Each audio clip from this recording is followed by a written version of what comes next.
سورہ انعام کی آیت نمبر 83 سورہ انعام کا 10واں رکوع اور 7ویں پارے کا 16واں رکوع۔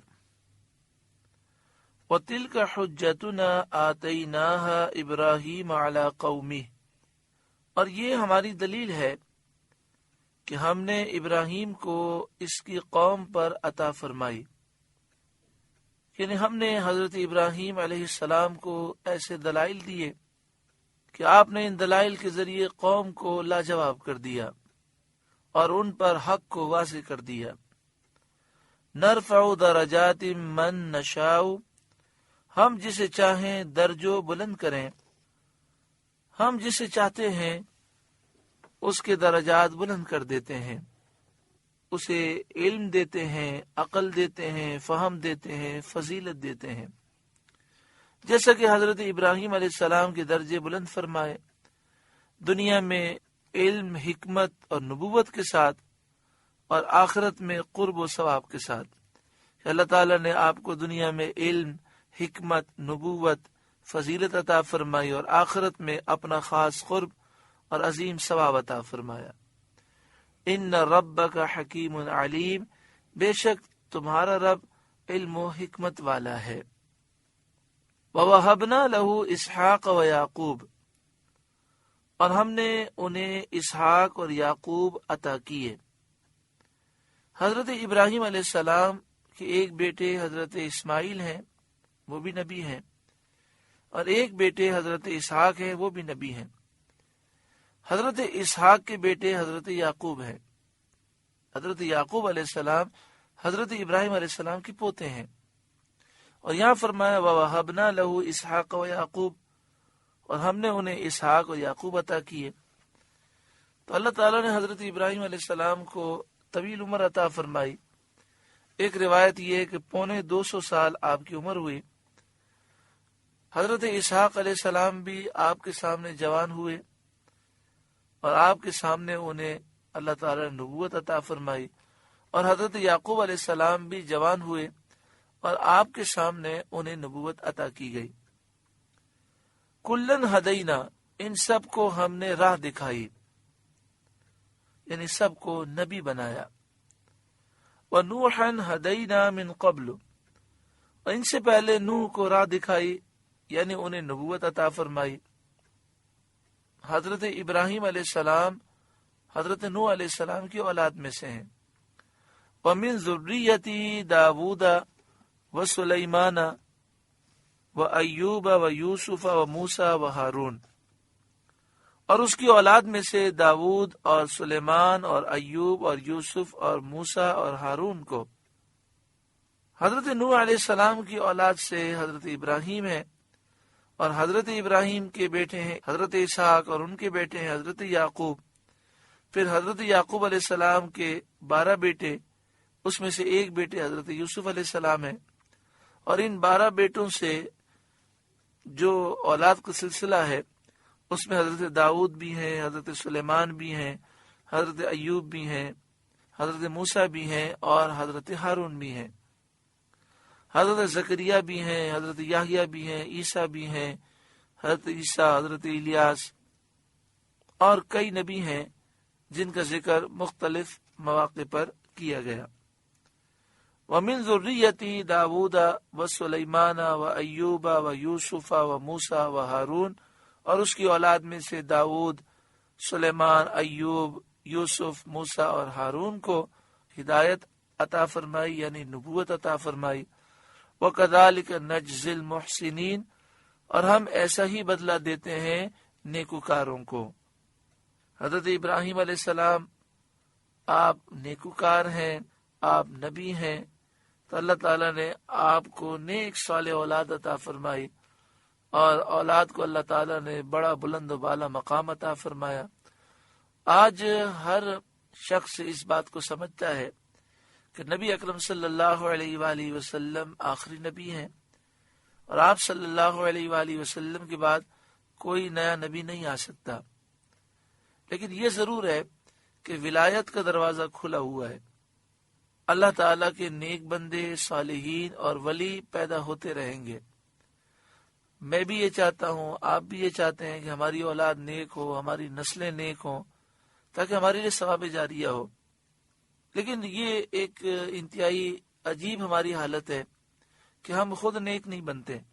اگر ہم یہ چاہتے ہیں کہ ہماری اولاد نیک ہو تو سب سے پہلے ہمیں یہ قدم اٹھانا چاہیے کہ ہم انتہائی نیک بنیں، اللہ کے حقوق، بندوں کے حقوق ادا کریں، اپنے دل میں خوف خدا رکھیں، اور جو ہماری غلطیاں ہیں اس سے باہر نکلیں، پاکیزہ زندگی گزاریں، تو انشاءاللہ ہماری اولاد بھی نیک ہوگی۔ وَكَذَلِكَ نَجْزِي الْمُحْسِنِينَ، اور ہم ایسا ہی بدلہ دیتے ہیں نیکوکاروں کو۔ وَزَكَرِيَّا وَيَحْيَا وَعِيسَى وَإِلْيَاسَ، اور زکریا اور یحییٰ اور عیسیٰ اور الیاس کو یعنی نبوت عطا فرمائی۔ کل من الصالحین، یہ سب ہمارے قرب کے لائق ہیں، یعنی ہمارے مقرب بندے ہیں۔ وَإِسْمَاعِيلَ وَالْيَسَعَ وَيُونُسَ وَلُوطَ، اور اسماعیل اور یسع اور یونس اور لوط کو نبوت عطا فرمائی۔ وَكُلًّا فَضَّلْنَا عَلَى الْعَالَمِينَ، اور ہم نے ہر ایک کو اس کے وقت میں سب پر فضیلت دی۔ اس آیت سے اس پر دلیل لائی جاتی ہے انبیاء فرشتوں سے افضل ہیں، کیونکہ یہاں فرمایا وَكُلًّا فَضَّلْنَا عَلَى الْعَالَمِينَ، ہم نے ہر ایک کو سارے جہاں والوں پر فضیلت دی۔ تو نبی جو ہیں وہ سارے جہاں والوں پر فضیلت رکھتے ہیں، تو اس میں فرشتے بھی آ گئے، تو فرشتے بھی اس میں داخل ہیں، تو معلوم ہوا کہ نبی کا درجہ فرشتوں سے بلند و بالا ہے۔ یہاں اللہ تعالیٰ نے 18 انبیاء علیہ السلام کا ذکر فرمایا، لیکن جس شان سے انبیاء کا ذکر فرمایا گیا ہے اس میں عجیب نکتہ ہے۔ اللہ تعالیٰ نے انبیاء کی ہر ایک جماعت کو ایک خاص طرح کی کرامت اور فضیلت کے ساتھ ممتاز فرمایا۔ حضرت نوح علیہ السلام، حضرت ابراہیم، حضرت اسحاق اور حضرت یعقوب علیہ السلام کا شروع میں ذکر کیا گیا، کیونکہ یہ انبیاء کے اصول ہیں، یعنی ان کی اولاد میں بکثرت انبیاء ہوئے، بہت سے نبیوں کا نسب انہی کی طرف رجوع کرتا ہے۔ نبوت کے بعد جو بلند مراتب ہیں اس میں اختیار، سلطنت، اقتدار، ملک کی بات ہے۔ تو اللہ تعالیٰ نے حضرت داؤد علیہ السلام اور حضرت سلیمان علیہ السلام کو نبوت بھی عطا فرمائی اور سلطنت بھی عطا فرمائی۔ تو اس کے بعد حضرت داؤد علیہ السلام اور حضرت سلیمان علیہ السلام کا ذکر کیا گیا۔ پھر مراتب رفیعہ میں، بلند مرتبے میں ایک بلند مرتبہ ہوتا ہے مصیبت و بلا میں صبر کرنا۔ تو اللہ تعالیٰ نے حضرت ایوب علیہ السلام کو نبوت بھی عطا فرمائی اور آپ کو صابر بھی بنایا، تو پھر حضرت ایوب علیہ السلام کا ذکر ہے۔ پھر ایک مرتبہ ہوتا ہے کہ ملک بھی نصیب ہو اور صبر بھی نصیب ہو، تو یہ اللہ تعالیٰ نے حضرت یوسف علیہ السلام کو مرتبہ عطا فرمایا کہ آپ نے شدت پر اور بلا پر مدت و صبر فرمایا، اور اللہ تعالیٰ نے آپ کو نبوت کے ساتھ مصر کی حکومت بھی عطا فرمائی، تو حضرت یوسف علیہ السلام کا ذکر ہے۔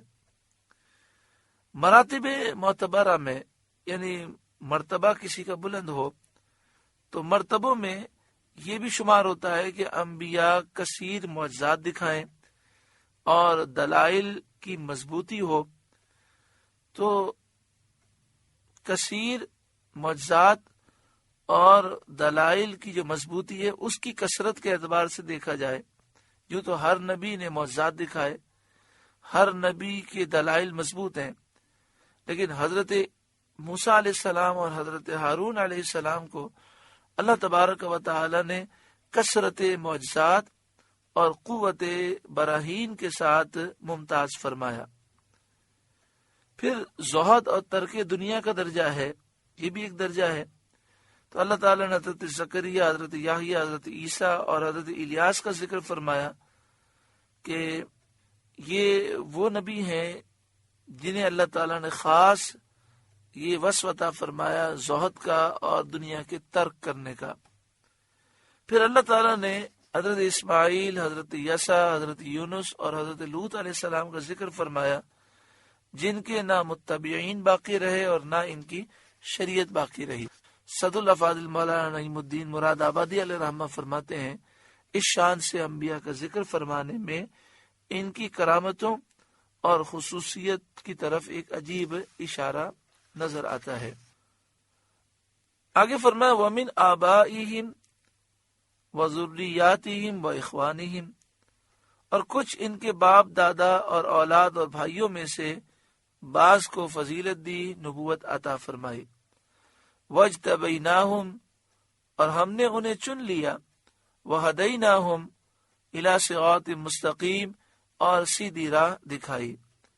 ذَلِكَ هُدَى اللَّهِ يَهْدِي بِهِ مَن يَشَاءُ مِنْ عِبَادِهِ، یہ اللہ کی ہدایت ہے کہ اپنے بندوں میں جسے چاہے دے۔ وَلَوْ أَشْرَكُوا لَحَبِطَ عَنْهُمْ مَا كَانُوا يَعْمَلُونَ، اور اگر وہ شرک کرتے تو ضرور ان کا کیا اکارت جاتا، ان کے سارے اعمال برباد ہو جاتے۔ مگر بات یہ ہے کہ نبی شرک سے، کفر سے اور گناہوں سے معصوم ہے۔ یہاں پر شرک کی مذمت کی گئی کہ اگر کوئی شخص شرک کرتا ہے، کفر کرتا ہے، گناہ کرتا ہے تو یہ چیزیں اسے برباد کر دیں گی۔ اولئک الذین آتیناہم الکتاب والحکم والنبوہ، یہ ہیں جن کو ہم نے کتاب، حکم اور نبوت عطا کی۔ فَإِن یکفر بِہَا ہؤلاء، تو اگر یہ لوگ اس سے منکر ہوں، یعنی مکے کے کافر اگر اس سے منکر ہوں اور ایمان نہ لائیں، فَقَدْ وَكَّلْنَا بِهَا قَوْمًا لَيْسُوا بِهَا بِكَافِرِينَ، تو ہم نے اس کے لیے ایک ایسی قوم لگا رکھی ہے جو انکار کرنے والی نہیں ہے۔ یعنی اگر اہل مکہ ایمان نہیں لاتے تو ہم نے ایسی قوم مقرر کی ہے جو ایمان لانے والی ہے۔ اس قوم سے مراد انصار ہیں یا مہاجرین ہیں یا تمام صحابہ ہیں یا حضور پر ایمان لانے والے سب لوگ ہیں۔ مفسرین نے مختلف اقوال بیان کیے۔ بعض نے فرمایا کہ یہاں جو فرمایا گیا کہ اہل مکہ ایمان نہیں لائیں گے اگر، تو اللہ تعالی دوسرے لوگوں کو ایمان کی توفیق دے گا اور ایسی قوم مقرر کی ہے جو ایمان لانے والی ہے، انکار نہیں کرے گی۔ تو بعد نے کہا اس سے مراد انصار ہیں، مدینہ شریف کے رہنے والے، یا وہ مہاجرین ہیں جو مکہ شریف سے جنہوں نے ہجرت کی۔ بعد نے کہا کہ تمام صحابہ مراد ہیں، اور ایک قول یہ ہے کہ یہاں ایمان لانے والی قوم سے مراد وہ ہیں جو قیامت تک نبی اکرم صلی اللہ علیہ وآلہ وسلم پر ایمان لائیں گے۔ اس آیت میں دلالت ہے، اس آیت میں یہ رہنمائی کی گئی ہے کہ اللہ تعالیٰ اپنے نبی صلی اللہ علیہ وآلہ وسلم کی مدد فرمائے گا اور آپ کے دین کو قوت دے گا، اور آپ کا دین تمام دینوں پر اللہ تعالیٰ غالب کرے گا۔ چنانچہ ایسا ہی ہوا اور یہ غیبی خبر واقع ہو گئی۔ اولئک الذین ھدی اللہ، یہ ہیں جن کو اللہ نے ہدایت کی، یہ انبیاء ہیں جن پر اللہ نے فضل کیا۔ فبہداہ مقتدی، تو اے محبوب آپ انہی کی راہ چلیں۔ علماء دین نے اس آیت سے یہ مسئلہ ثابت کیا ہے کہ سید عالم صلی اللہ علیہ وآلہ وسلم تمام انبیاء سے افضل ہیں، کیونکہ یہاں پر آپ کو تمام نبیوں کی اقتداء کا حکم دیا گیا۔ تو اللہ تعالیٰ نے نبیوں کو جو مختلف کمالات اور اوصاف عطا کیے، کسی کو زہد اور ترک دنیا کا، کسی کو صبر کا، کسی کو اختیار اور سلطنت کا، مختلف جو اوصاف عطا فرمائے، نبی اکرم صلی اللہ علیہ وآلہ وسلم کے لیے سب کو جمع فرما دیا اور آپ کو حکم دیا فبہداہ مقتدی۔ تو جب آپ تمام انبیاء کے اوصاف کمالیہ کے جامع ہیں تو بے شک آپ سب سے افضل ہیں۔ قل لا اسألکم علیہ اجرا، آپ فرمائیے میں قرآن پر تم سے اجرت نہیں مانگتا۔ یعنی میرا جو تبلیغ دین کرنے کا مقصد ہے وہ اللہ کی رضا ہے، میں اس پر تم سے کوئی مزدوری نہیں مانگتا۔ زبان کا اثر اسی وقت ہوتا ہے جب بندے میں اخلاص ہو۔ نبی اکرم صلی اللہ علیہ وآلہ وسلم کے صدقے میں دعا فرمائے اللہ تعالی ہمیں اخلاص عطا فرمائے۔ اگر اخلاص نہ ہو تو پھر نہ زبان کا اثر ہوتا ہے، اور اگر بالفرض بظاہر اثر بھی ہو جائے، اثر سے مراد یہ کہ کوئی بات مان بھی لے، تو ثواب سے انسان محروم ہوتا ہے۔ حضرت امام غزالی علیہ رحمہ نے یہ واقعہ لکھا، ایک شخص تھا، عابد تھا، نیک صالح تھا، تو اسے دکھ یہ تھا کہ لوگ ایک درخت کی پوجا کر رہے ہیں۔ اس نے کہا کہ میں اس درخت کو کاٹ دوں گا تاکہ لوگ اس کی پوجا نہ کریں۔ وہ عابد نکلا، راستے میں شیطان انسانی شکل میں آ گیا۔ اس نے کہا کہ میں تجھے نہیں جانے دوں گا اور یہ درخت نہیں کاٹنے دوں گا۔ تو دونوں کا مقابلہ ہوا، یہ عابد اس پر غالب آ گیا اور شیطان کو اس نے پچھاڑ دیا، اس کے سینے پر بیٹھ گیا۔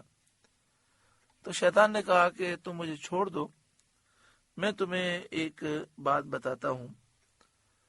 اور پھر اس نے یہ کہا کہ اگر تم اس درخت کو کاٹ دو گے تو لوگ دوسرے درخت کی پوجا کرنا شروع کر دیں گے، تم میری بات مان لو، درخت کو نہ کاٹو، میں تمہیں 2 دینار دے دوں گا، تمہارے تکیے کے نیچے روز صبح موجود ہوں گے، تم اس میں سے خرچ کرنا، نیکی کے کام میں خرچ کرنا۔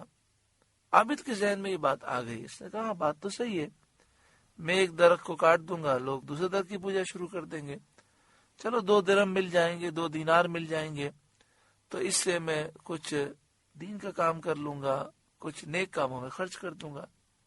اب ایک صبح تو اسے ملے، دوسری صبح جب اس نے تکیے کے نیچے دیکھے تو اسے نہیں ملے، تو وہ سمجھ گیا کہ شیطان نے مجھ سے جھوٹ کہا۔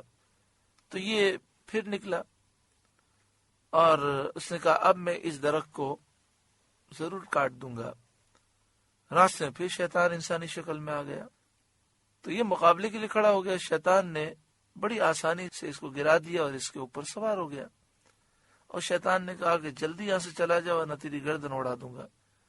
تو اس عابد نے کہا کہ یہ بتاؤ کہ پہلے تو میں تجھ پر غالب تھا، اب تو مجھ پر غالب کیسے آ گیا؟ اس نے کہا بات یہ ہے کہ پہلے تو اللہ کی رضا کے لیے درخت کو کاٹنے کے لیے چلا تھا، اب تو اس لیے چلا ہے کہ تجھے 2 دینار نہیں ملے۔